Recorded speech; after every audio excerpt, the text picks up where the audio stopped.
Welcome to the Featured Anime Podcast. I'm your host, Jack. And I'm Rick. And today we are talking about Kaiju number 8, which was a recommendation from CJ. Thank you, CJ, for the wonderful recommendation. Thank you. Before that, we were talking a little bit of a recap about the last episode. Last episode in general. If you want to hear the full unedited, it's like 2.5 hour version. It's available only to patrons or for those who were here alive for it. And and all that other wonderful stuff. You can go to patreon.com/featured anime podcast. $1 a month will get you access to that bonus content. And of course, we also have affiliate links for Crunchyroll. If you click on those links, you get a free trial, you get yourself a discount off their store, helps support us, helps us grow along with everything else. And of course, and before we dive into this week's choice, we want to say thank you, Tokyo Treat, for sponsoring this episode. And Tokyo Treat would like to invite everyone to experience Japan from the comfort of their own homes through their snack box. Now, I know what you're thinking. Jack, what is Tokyo Treat? Well, Tokyo Treat is a fun and exclusive Japanese snack subscription box filled with limited edition Kit Kats, specialty flavored Japanese chips, seasonal treats, and the occasional Japanese soda that is only available in Japan for a limited time. Each box also includes a cultural guide booklet. And in this booklet, you'll find information about the foods that you're eating, the allergen information, what's in them, as well as some information in general about the snacks that you're eating, such as their flavor profiles and other wonderful little tidbits. But that's not all that's in this booklet. No, you also learn about Japan itself. So there's a lot of information about Japan, its culture, and all this other information about what's happening out there in terms of the season, and it's relevant to the month's theme. And speaking of theme, every single month, Tokyo Treat has a different theme. And this month's theme is Cherry Blossom Bites. So celebrate Sakura season with Tokyo Treat. And this month's limited edition Cherry Blossom designed box is filled with Sakura-inspired treats and seasonal Japanese snacks to bring the magic of springtime straight to you. Enjoy a delicious mix of Sakura-flavored sweets, savory Japanese snacks, and bite into festive treats that capture the joy of spring. So unbox, snack, and celebrate the season in full bloom.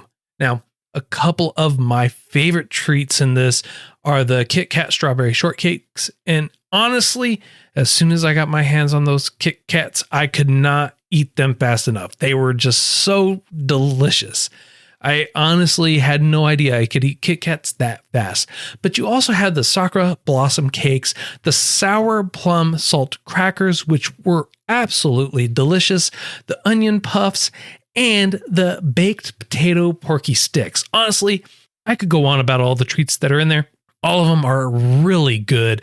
I loved every single one of them. They're all really delicious. In fact, as soon as I got the box, I ended up having the whole box in a single sitting, ate them all without stopping. They were just honestly that good. I could not help myself. Now, if you feel so inclined and want to treat someone that you loved or even treat yourself, which is totally acceptable, Tokyo Treats make a perfect gift for any occasion. And special for our listeners, if you use coupon code Featured Anime along with our affiliate link, you get $5 off that very first box. So again, if you use our affiliate link along with coupon code Featured Anime, you save $5 off that very first box. And you're also getting the chance to treat yourself or loved ones to some delicious treats. And now, onto the main show. And now, onto the meat and potatoes. Kaiju number 8 is 12 episodes long. It aired from April 2024 through June 2024. Its genres are action, horror, shonen, fantasy, and sci-fi. It's based off of a manga. The producers for it are Toho Animation, Studio Karha, TV Tokyo, just to name a couple of them. And studio for it is Production IG, of course. Now, the general kind of overview of this is Kaiju number 8 follows Kafka Hibino, a 32-year-old guy who had a dream of fighting kaiju alongside his childhood friend Mina in Japan's anti-kaiju defense force, or the JAKDF, if you want to know the acronym that they constantly throw out constantly. But as an adult, he's stuck cleaning up the remains as part of a cleaning crew for where they when they were killed. His childhood friend, Mina, on the other hand, made it big as a captain in the defense force, and she is fighting the battles that Kafka always wanted to be a part of. However, Kafka's life takes a rather unique turn when he unwillingly ingests a mysterious parasitic kaiju, granting him the ability to transform into one himself, and then being named Kaiju number 8 by the Defense Force. Kafka now must hide the fact that he is a kaiju while trying to achieve his dreams. I mean, how does that sound? Does that sound good? That sounds very good. Does that sound accurate? Yeah. All right. I wanted to make sure that I did it right. I spent a lot of time fixing all my spelling errors because I knew those would really screw me up. And when I was reading it, I was like, I have to make sure that I screw this up because I'm horrible at spelling. I mean, like as CJ will actually tell you in our chat, and whenever I join in on a stream, most of the time I have some horrible spelling. It's not that I don't know how to spell. My mind moves faster than what I can type. That being said, at least you don't have any bad hot takes. I'm pretty sure I do. But it's just none that are prevalent right here within the last 5 days. None that are recorded. Oh no, a lot of them are recorded. It's just none that are available within the last 5 days. So the Kaiju number 8, honestly, it takes a whole different approach to the genre with its blend of action, humor, and personal growth for the main character. Also, Kafka is in my opinion, one of the more relatable protagonists that we've actually seen in a really long time. Oh, 100%. More so because he's not the typical main character. He's down on his luck. He's in his 30s. He's been granted a final attempt, not through any measure of his own, because of his age. They happen to extend the cutoff date for when he's able to join to 32, and he is 32. So he does one 33. I thought he's 32, and they extended it out. He's 32. They extended it out to 32. Well, that's a bit odd. In the dub, they changed it to 33. There's also a few other. Go ahead. Sorry, I'll talk in a minute. But that's what I was saying is like he wanted to he's been given his final shot, and it's his last attempt. It's literally, this was his last attempt. And that's why they said it multiple times. That's why they said it was 32, and it's supposed to be 32. Okay. Well, the reason I bring that up is because I watched it with my wife, and we were throwing back and forth that, it made no sense to why he's only 32, but they're like, the cutoff's 33. So maybe the dub meant that the cutoff was when you turned 33, you're done. You know what I mean? So when you turn 33, you're no longer 32, so you're not able to do it. Yes, but so to give you an example, the police force out here was cut off at 35 or something like that, and you could still apply while you were 35. So that's why. Yeah, the cutoff age is 32. Yes, and he is 32. But the dub said, okay. The dub said 33, which is why we were so confused by it. That's the point of contention. There's also, later on, they say something along the lines of, this kaiju's an 8.9.8. No, 9.8, but it was 8.2. But the subtitles showed 9.2, and then it raised to a 9.0, and then the subtitles matched as well. So I was like, frustrating. So they said when they don't 9.2 match. for one particular kaiju that was out there. And then when he went out there and transformed, it became a 9.8. No, two different ones. Yeah, you're right. Kaiju number 8 is a 9.8 threat. He always has been. But there was another one that started at an 8.0 or 8.2 and then rose to a 9.0. Yeah.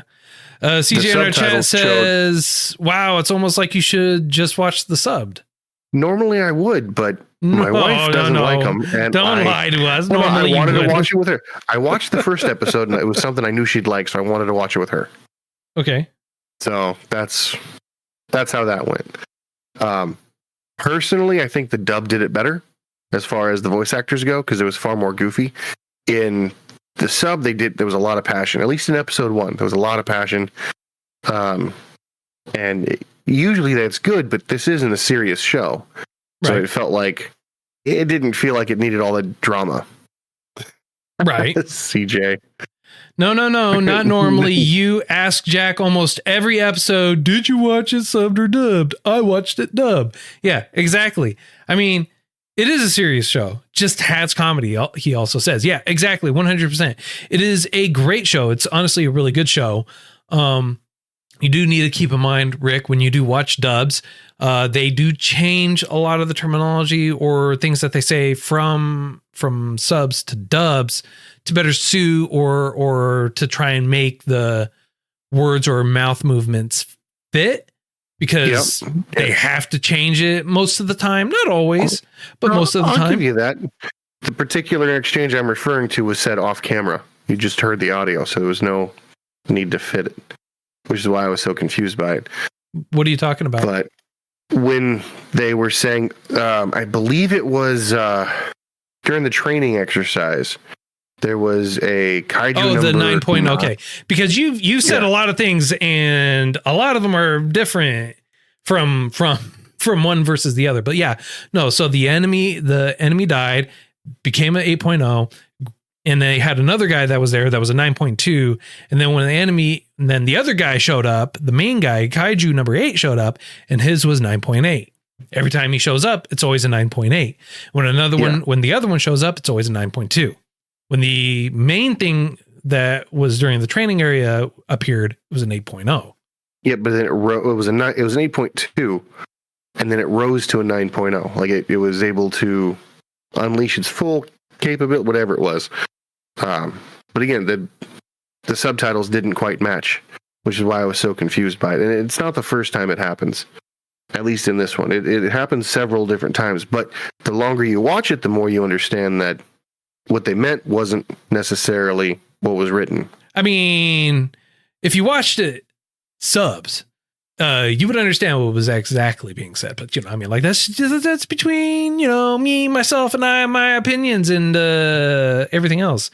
Apparently, though, I did not prep enough like I thought I needed to. Apparently, I need entire transcripts of the show so that way I can search them from now on. I will try and endeavor and do that.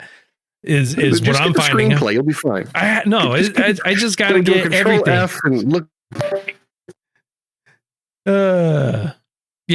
Rick requires Batman prep time. You know what, CJ? Honestly, I am like finally starting to get around to start doing that Batman level prep time.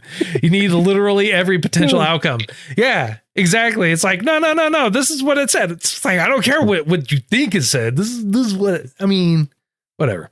All right. Anyways, I mean, we already got the physique for it. So. Anyways, the Kaiju number 8, what's one of the more unique facts about Kaiju number 8 is there's only been literally 8. Well, there have been a lot of kaiju, a numerous number of them.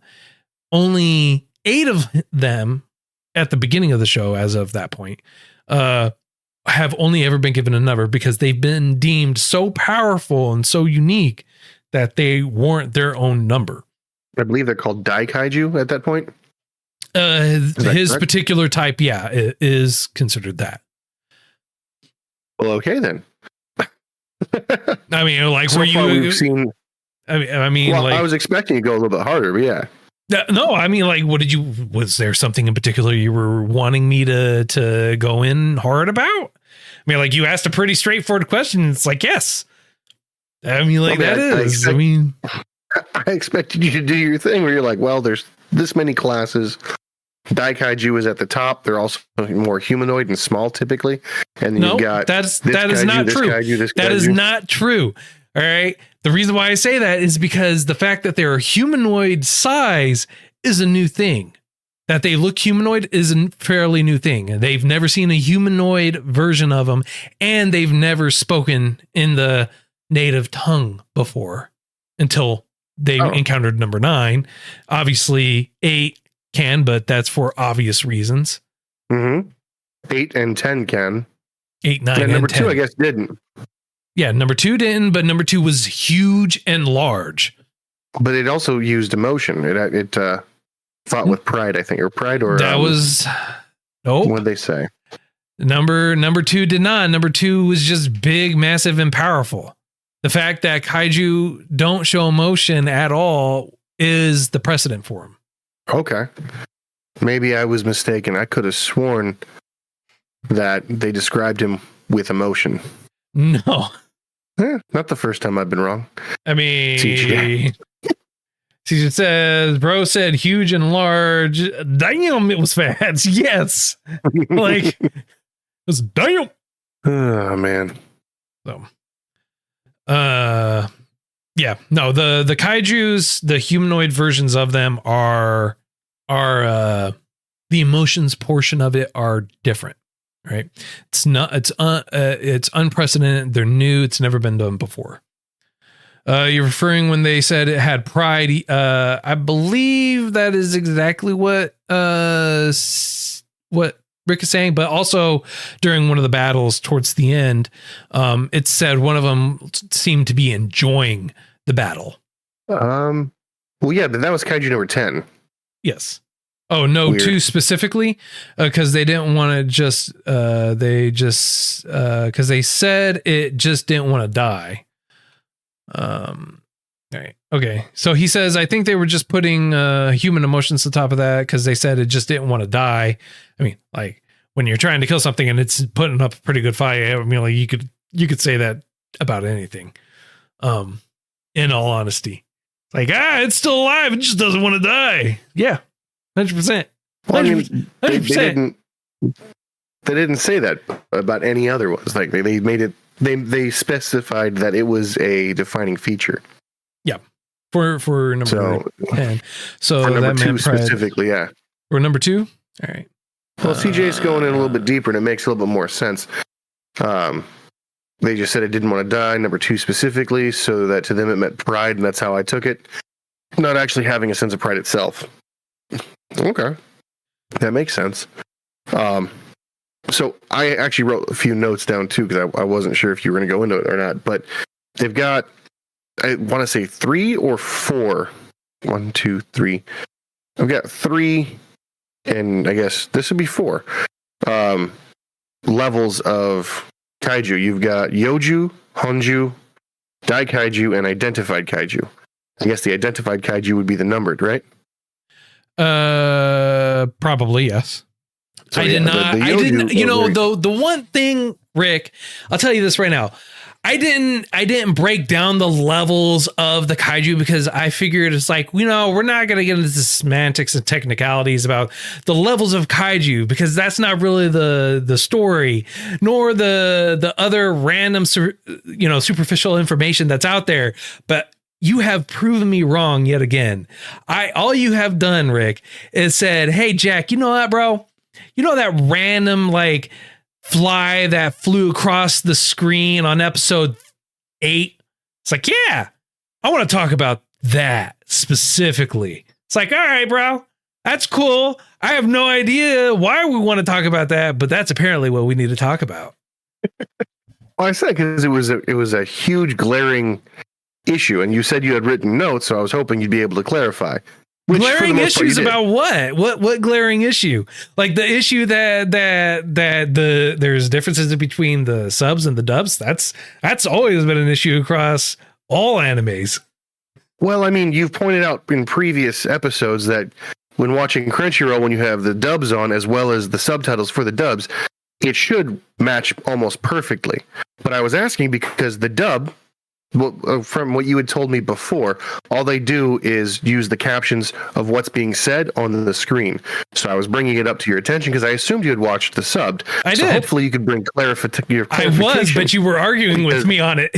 I was like, no, this is the it. Subbed and the dub were two different things. Yes, but I had brought you that clarification. It was like, no, this is what it is. You're like, no. This is what it says in the dubs, though. It's like, yeah, but this is what it is. And you're like, no. This is what it says in the dubs, though. It's like, okay, well then you don't want me to provide clarification. You just want to talk about how it is in the dubs, and that's fine. No, because you were using two different ones that made no sense. Because I was talking about one particular instance where it said, the dubbed, it said 8.2 and then it said 9.0.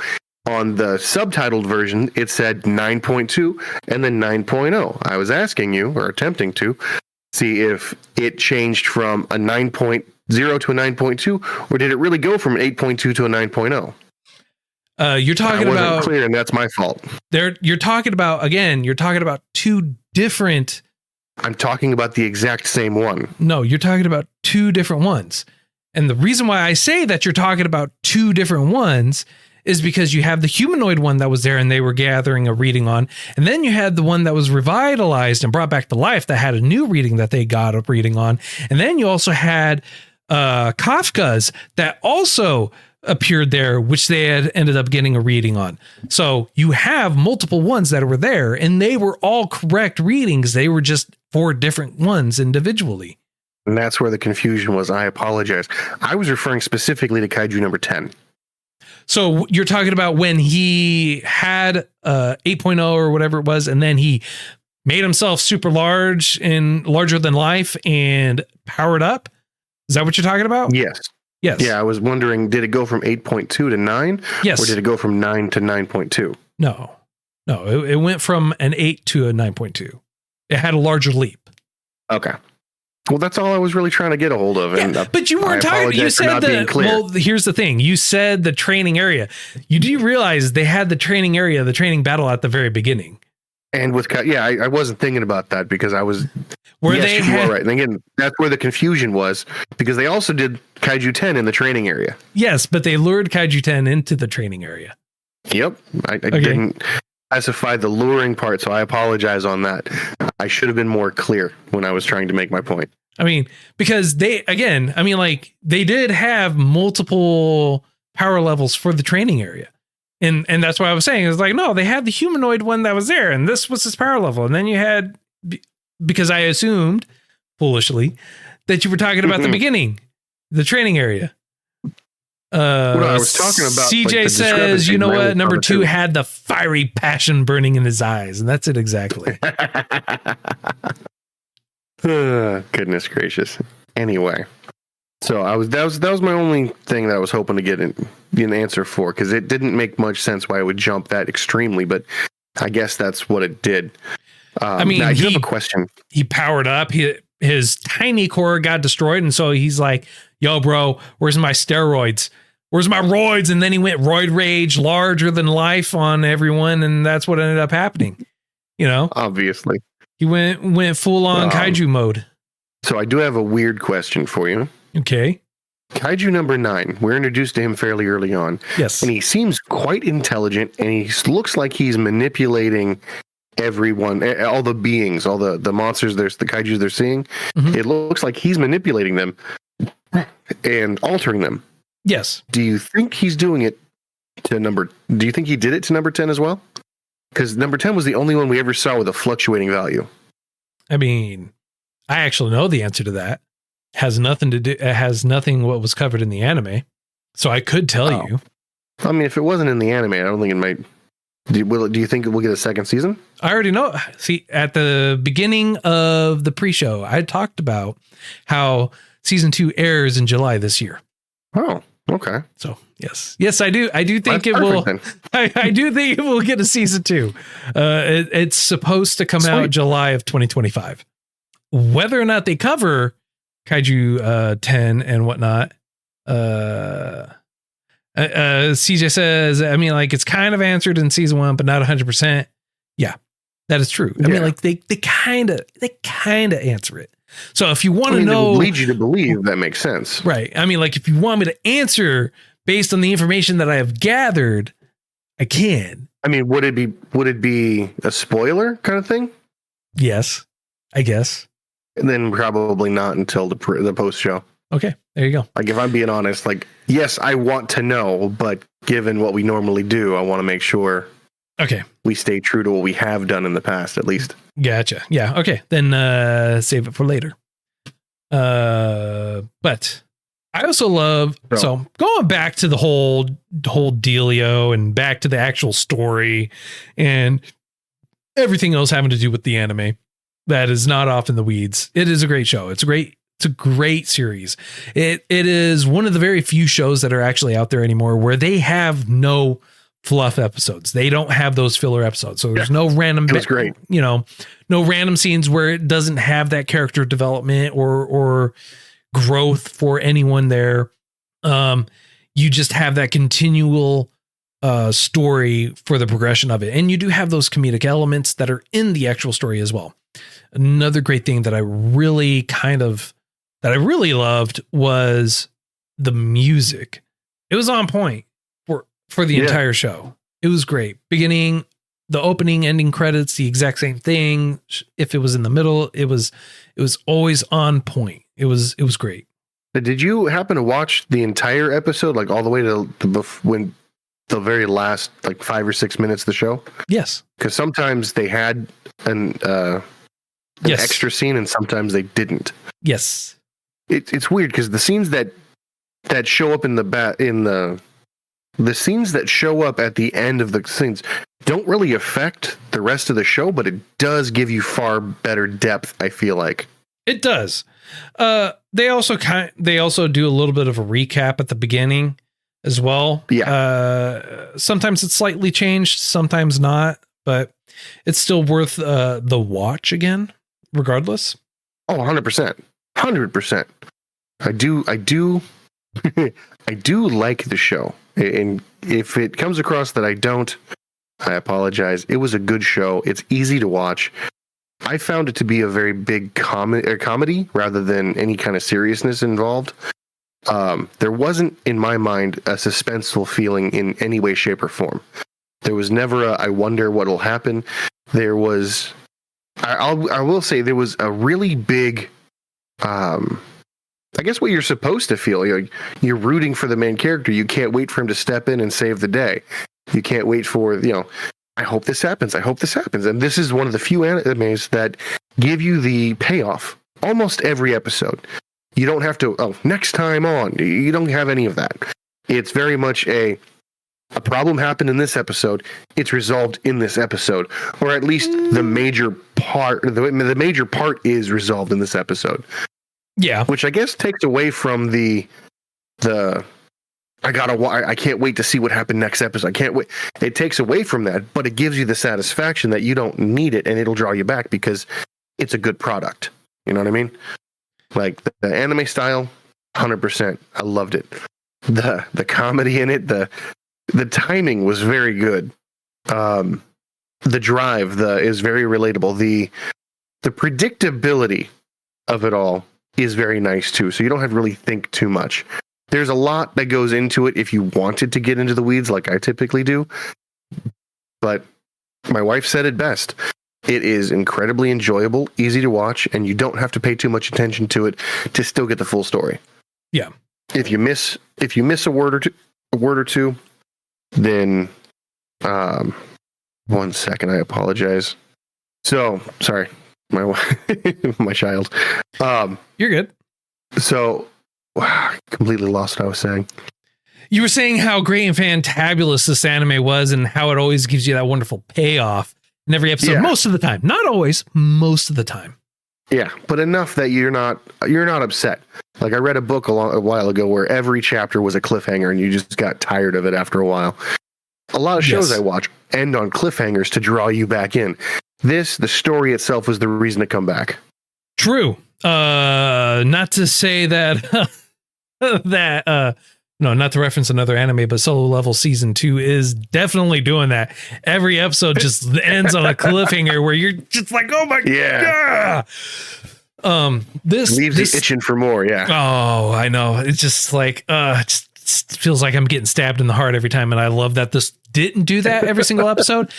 It did a little bit, but it's not to where you hated it. It was that continuation where you're like, that had a solid conclusion. I wonder what's going to happen next versus here's pinnacle peak moment and then it ends. And so you're thrown right into that pinnacle peak moment again. So I'm glad that they didn't do that for this. Yeah. What I will say, good. I was going to say, I do like that you kind of, you don't have full episodes or anything like that where it deals a lot with the background. You have a couple episodes or wherever where you deal with the background of Kafka or with Hoshina, the vice captain. You know, you have an episode where it kind of deals with him a little bit, but you don't really have a lot of episodes or background episodes that deal with outside of the main character. So you have Kafka, you have Mina, you don't have Reno. You never really get his background so much on that, but you get the girl Kikoru, and then you have the vice captain as well. So you get, I don't know, like maybe half episodes at most for the backgrounds for them, and that's about it, which I liked. But at the exact same time, I feel like they kind of shortchanged some of the information that you can get from it because, you know, I mean, like, I guess maybe I understand the time constraints and how everything kind of needs to be compressed, but they definitely deserve a little bit more justice because throughout the series, throughout the show, you learn more about the characters as well. So it's not just those singular background stories or those background points where you learn about them. You have information for those characters thrown throughout the episode. So it's not just Kafka that you're getting that character development for. You're getting it for Mina. You're getting it for Reno. You're getting it for everyone else that's of a main character and is of consequence at the exact same time. I feel like yes, but not everybody needs a fleshed out backstory. A little bit enough is able to go a long way because, as you were saying, like we have maybe 3 backstories that take about a half an episode each, but the other ones they're like, oh, such and such is the top player for, or not top player, top student from this school. This guy's a genius on this level. This guy's a good guy here. This guy's a genius there. And that's really all you kind of need to set this table for who's showing up and what they're expected to bring to the table. You know? And I will appreciate the fact that our main character seems to be there's an archetype, and he falls in line with the fool, but not completely. Like the fool is just somebody who's bumbling. He's a fool with payoff. He's a fool with ruler energy is not the correct way to put it. Basically, he's a bumbling idiot power-wise, but intellectually, he's a rock star. And then eventually, once he has that kaiju, how did that even, in your opinion, how did that even happen? Because in the anime, I didn't look too hard into it, I'll give you that, but basically it looked like it kind of took him over Parasite style, and then failed to take him over. Yes, that's exactly what it appeared to be. That is exactly what it looked like happened. And I have a feeling that we'll probably learn more about that later on. I'm just not sure when. Okay. I was like, my only question throughout the whole show is why didn't it take? What changed that made it unsuccessful? Like, again, going to a different anime, Parasite, the being went into the arm rather than the head and got stuck there. Here, it didn't look like anything went wrong. It went in through the mouth and sat in the chest, replacing the heart, I think. And his heart was replaced with a core. Yeah, I assume that's where the bug is, but Yeah, and we do see like internal monologue later on.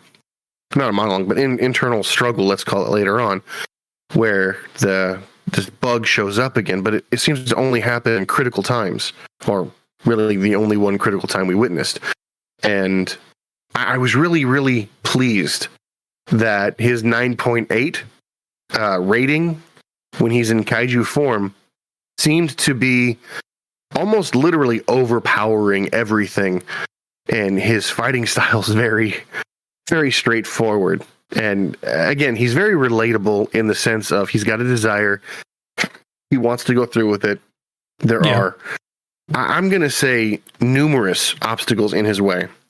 But you want him to win. You want him to succeed. They did a very good job in the writing that makes you feel compassion, feel empathy for our main character. And yes, while he is goofy, yes, while he is at times almost idiotic, when it's game time, he flips a switch and he's, all right, this is business.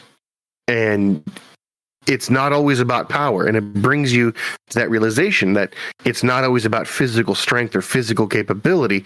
It's about competence and understanding your role. I mean, he was able to get his power suit to go to 0.01% of available power. That didn't stop him from going, okay, I know what this monster is supposed to look like. This is different. This is different. We got to look out for this. Hey, here's the weak spot. And being a team player. And it was really cool. And it was really nice to see him. It was really nice to see him just pop out and wreck shit. You know? Like when he transforms, he still keeps the goofiness. He still keeps the personality, if you will. And it relays. And the reason I say it's a comedy, yes, it could have it could be serious with some funny moments.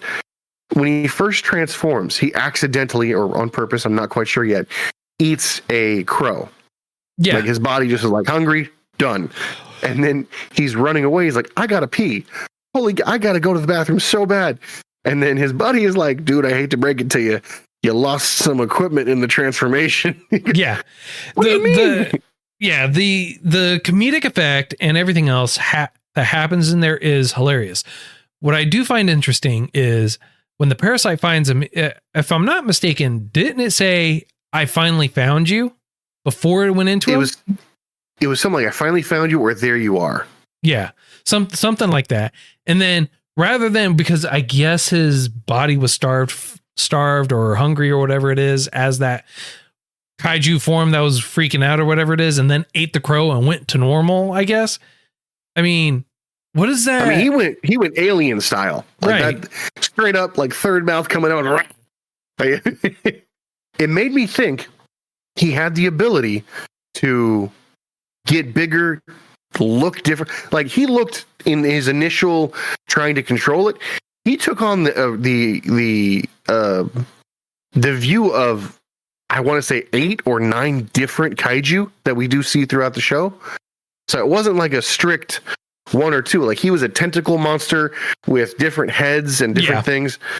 So I thought it was cool. And there was another kaiju that pointed out, I'm going to eat you and I'm going to become stronger. He was talking to a human when he was doing that. Oh, that was It made me think. That was number 10. Number 10. Yes. It made me think, if he started eating or somehow consuming other kaiju, would he get stronger as well? That is possible. However, that'd be kind of cool. However, his fortitude level, 9.8, is the strongest that has ever been identified by the Defense Force.